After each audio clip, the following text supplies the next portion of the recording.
कर्ण और मेघनाद, कौन था ज्यादा शक्तिशाली? कर्ण और मेघनाद भारतीय महाकाव्यों, महाभारत और रामायण के दो प्रमुख योद्धा हैं। दोनों ही अपने समय के अजेय और महान योद्धा माने जाते थे। इन दोनों में कौन अधिक शक्तिशाली था, इसका विश्लेषण करना आसान नहीं है, क्योंकि दोनों के पास अद्वितीय क्षमताएं, पराक्रम और दिव्यास्त्र थे। इस लेख में हम कर्ण और मेघनाद की शक्तियों, क्षमताओं और उपलब्धियों का तुलनात्मक अध्ययन करेंगे। कर्ण का परिचय और शक्तियां। कर्ण महाभारत के प्रमुख पात्रों में से एक थे। वे सूर्यपुत्र और कुंती के ज्येष्ठ पुत्र थे। जन्म के बाद उन्हें कुंती ने गंगा नदी में बहा दिया था और उनका पालन पोषण अधिरथ और राधा ने किया। कर्ण को सूतपुत्र कहा जाता था, लेकिन उनकी वीरता और दानवीरता ने उन्हें अमर कर दिया। कर्ण की शक्तियां। दिव्यास्त्रों का ज्ञान। कर्ण को परशुराम जैसे गुरु से शिक्षा प्राप्त हुई थी। उन्होंने ब्रह्मास्त्र, इंद्रास्त्र और कई अन्य दिव्यास्त्रों का ज्ञान प्राप्त किया। हालांकि परशुराम ने उनके सूतपुत्र होने का सत्य जानकर उन्हें श्राप दिया था कि निर्णायक समय पर वह अपने दिव्यास्त्रों का उपयोग नहीं कर पाएंगे। कवच और कुंडल। कर्ण को जन्म से ही सूर्यदेव द्वारा दिए गए अभेद्य कवच और कुंडल प्राप्त थे।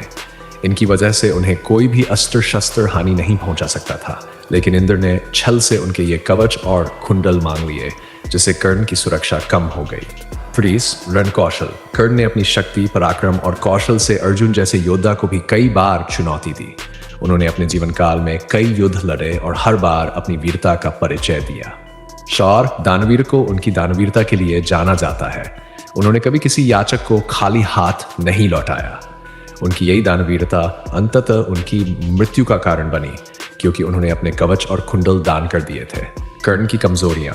कर्ण को समाज में उनके जातिगत पहचान के कारण तिरस्कार झेलना पड़ा, जिसने उनके आत्मसम्मान को गहरी चोट पहुंचाई। उनके ऊपर दुर्योधन के प्रति निष्ठा ने उन्हें कई बार नैतिक दुविधा में डाला। मेघनाद का परिचय और शक्तियां। मेघनाद, जिन्हें इंद्रजीत के नाम से भी जाना जाता है, रामायण के रावण पुत्र थे। उन्होंने इंद्र को परास्त कर इंद्रजीत की उपाधि प्राप्त की थी। वे लंका के सबसे प्रबल योद्धा थे और रावण के लिए सबसे बड़ी ताकत थे। मेघनाद की शक्तियां। दिव्यास्त्रों का ज्ञान। मेघनाद को शस्त्र और युद्ध कौशल का गहन ज्ञान था। उन्होंने भगवान शिव की तपस्या कर अनेक दिव्यास्त्र प्राप्त किए थे। उनके पास ब्रह्मास्त्र, पाशुपतास्त्र और शक्ति अस्त्र जैसे अद्वितीय हथियार थे। मायावी शक्तियां।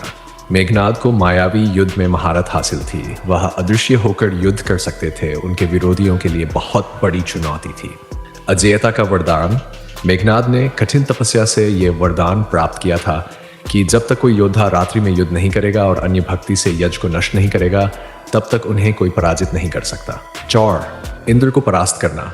मेघनाद ने इंद्र को परास्त कर देवताओं को भयभीत कर दिया था। ये उनका सबसे बड़ा पराक्रम माना जाता है। मेघनाद की कमजोरियां। उनकी शक्तियों का केंद्र उनका यज्ञ था। यदि यज्ञ खंडित हो जाता तो उनकी शक्ति क्षीण हो जाती। उन्हें अहंकार ने कमजोर कर दिया।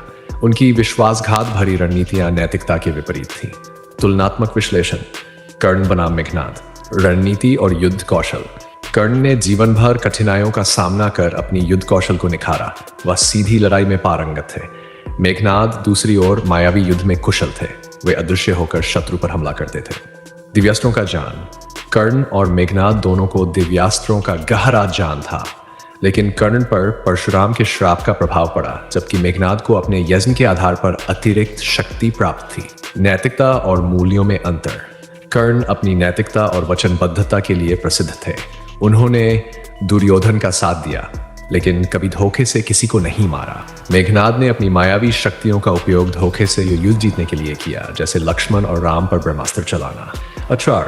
कर्ण को उनके कवच कुंडल के बिना और अंत में श्राप के कारण अर्जुन ने पराजित किया। मेघनाद की मृत्यु तब हुई जब लक्ष्मण ने रात्रि में यज्ञ के दौरान उनके प्राण लिए। कौन है अधिक शक्तिशाली? इस प्रश्न का उत्तर पूरी तरह से इस पर निर्भर करता है कि आप शक्ति को किस दृष्टिकोण से देख रहे हैं। युद्ध कौशल। सीधी लड़ाई में कर्ण अधिक प्रभावशाली योद्धा थे। मायावी शक्ति। मेघनाद अपनी मायावी शक्तियों के कारण श्रेष्ठ थे। नैतिकता। कर्ण नैतिक मूल्यों और दानशीलता के प्रतीक है, जबकि मेघनाद अपने अहंकार और छल प्रपंच के लिए जाने जाते हैं। योग्यता और संघर्ष। कर्ण ने जीवन भर संघर्ष कर अपनी पहचान बनाई, जबकि मेघनाद राजसी वैभव में पले बढ़े। निष्कर्ष। कर्ण और मेघनाद दोनों ही अद्वितीय योद्धा थे। कर्ण संघर्ष, दान और अदम्य साहस का प्रतीक थे, जबकि मेघनाद मायावी शक्तियों और दिव्य वरदानों से युक्त एक महायोद्धा थे। यदि नैतिकता और संघर्ष को आधार माना जाए तो कर्ण अधिक महान प्रतीत होते हैं। वहीं यदि युद्ध की तकनीक और मायावी शक्ति को देखा जाए तो मेघनाद का पलड़ा भारी है। दोनों की वीरता और पराक्रम अपने अपने समय के लिए अद्वितीय थे और इनकी तुलना करना सरल नहीं है।